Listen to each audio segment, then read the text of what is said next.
This is Old School, New School Mom, and we're here in New York City at Columbia University Bookstore with Michelle Au, author of This Won't Hurt a Bit and Other White Lies.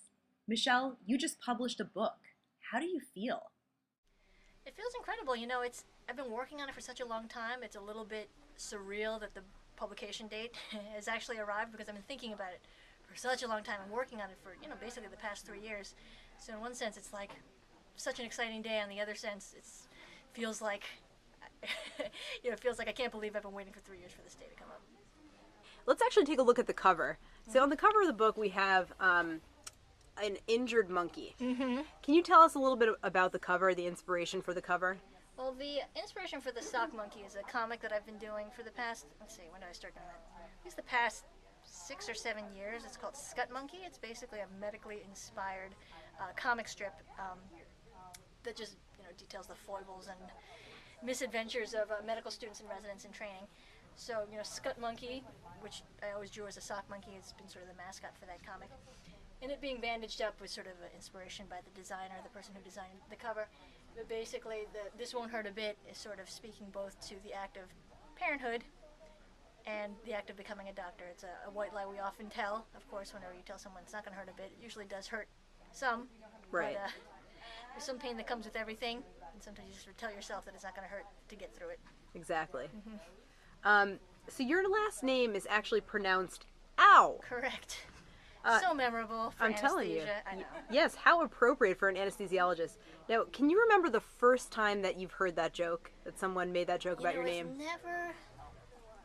Let's see. I'm trying to think if it ever came up before med school. And I think probably people have, like in high school, people would say ow for an unrelated reason. They'd be like, hey, as if discovering it for the first time. That's Right. your name. But it's definitely much more applicable, and it's a joke I tend to use more now that I'm actually in medicine. Whereas before it was a joke that was pointed at me.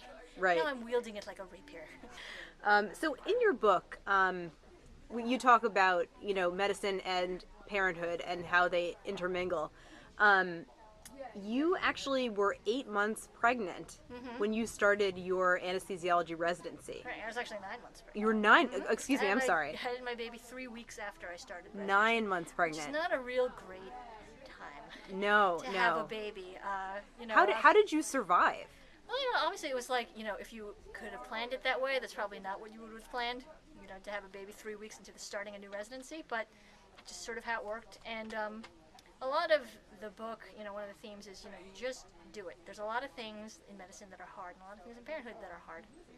And you could either think about how hard they are and sort of bemoan that, or you could just do it and get through it. And, I'm trying to remember what it was like actually having that baby that early in my training. And actually the baby part was fine. That part I had been ready for, and it was very enjoyable. It was nice having a 6-week vacation.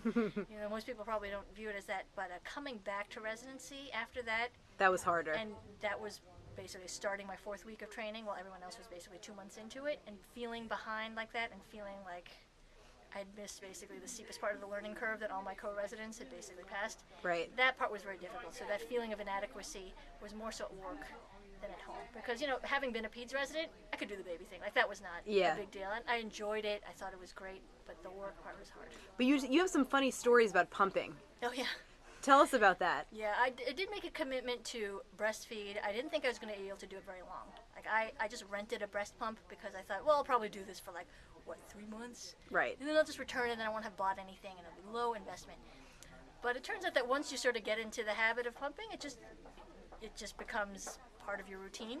So I actually pumped for a full year during my first year of training.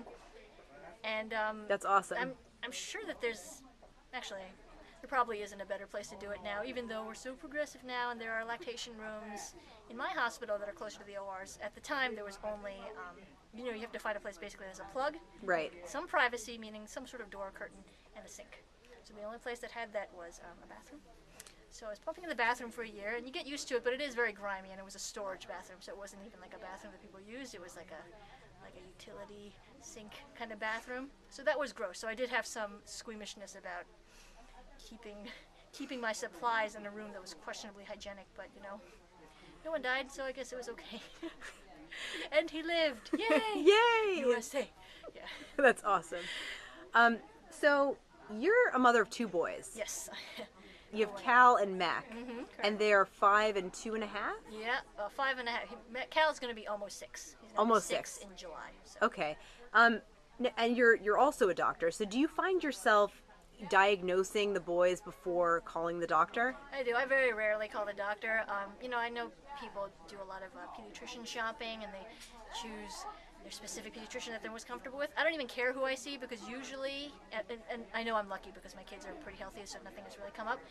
When I go to the pediatrician, I just want them to get their vaccines and we get out of there. Right. They haven't needed a lot of medical attention beyond that, thankfully, knock on wood.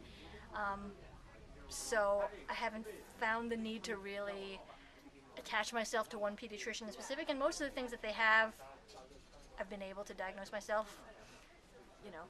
This may get me into trouble at some point. I may misdiagnose something, but most of the things have just been like the usual kid stuff, minor trauma, impetigo, Right. usual viral illnesses. And Right. I know enough from having worked in the ER and worked in a peds clinic that, like, if I bring this kid to the doctor's office, they're going to send us home with Tylenol and fluid. I can do Tylenol and fluid. Right. So I think it just helps because you have a sense of not catastrophizing Right. and a sense of what needs to be done. So it saves us a lot of time. So you just mentioned when you were talking about going to the doctor that you go in, get your vaccines, go out. How do you feel about people that don't vaccinate? Yeah, that's a hot button topic, isn't it? I mean, I have no qualms about it. I know people disagree, and that's fine because it's America. But I do think that vaccines are one of the great miracles or innovations of modern medicine, and I think that it is a little bit of hubris to presume that people in the modern day don't need vaccines, because Right. I think that people don't have the perspective of what it was like before vaccines. And you can see even now there's outcroppings of measles in California and things like that. And how does this happen? When herd immunity wanes, that's when you get these deadly, one would think, eradicated or largely controlled diseases resurfacing, and healthy children are getting sick. And I think that's a real shame when we have ways to prevent it. So I disagree with people who do not vaccinate their kids, and I wish that people had better reasons. So you are a transplant from New York to Atlanta. Correct. Who is more awesome, New Yorkers or what would you even say, Atlantans? Atlantans. I don't know what they call themselves. Atlantans. I think that's right. Is that right? Or Georgians? I think people are different. I'm going to be so diplomatic about it because I live in Atlanta now. People are awesome in different ways. The things that have really impressed me about the South is that people are so polite. Their kids are adorable. Anytime they talk to you, they say yes, sir, or yes, ma'am, which I'm like, why can't my kids do that? Because we train them the old Yankee way, so they're not as polite. The food in Atlanta is pretty good. I do like that Southern cooking, even though the variety of food in New York is better. New Yorkers, people always write them off as being rude, but I think that New Yorkers aren't rude. They're just in a hurry, so I think that comes off as rude. And New York is just awesome. There's a lot of stuff to do, so I think there's benefits of both places. And I enjoy both types of people. What a diplomatic answer. I know, right? And finally, why should we buy your book? Actually, let's just take another close-up of the book. Okay, yeah, let's take another close-up. Let's just look at the book. This Won't Hurt a Bit and Other White Lies with the injured monkey. I feel bad for him. I know, poor guy. Looks like it did hurt. Yeah, I think there's a couple reasons to buy my book. I mean, obviously one of the niche markets for this book are people who are training in medicine, because everyone likes to read a good medical war story, and everyone likes to commiserate with the process of training in medicine. But I think there's a lot in the book for the layman also, aside from the layman who is a medical enthusiast. It's a medical book, a first-person, humorous memoir. So that's, first of all, not very common for medical memoirs to have a bit of humor or whimsy in them. By a woman, okay, and I don't want to be like man, woman, but it is a little bit more uncommon also to have a female physician writing a first-person memoir.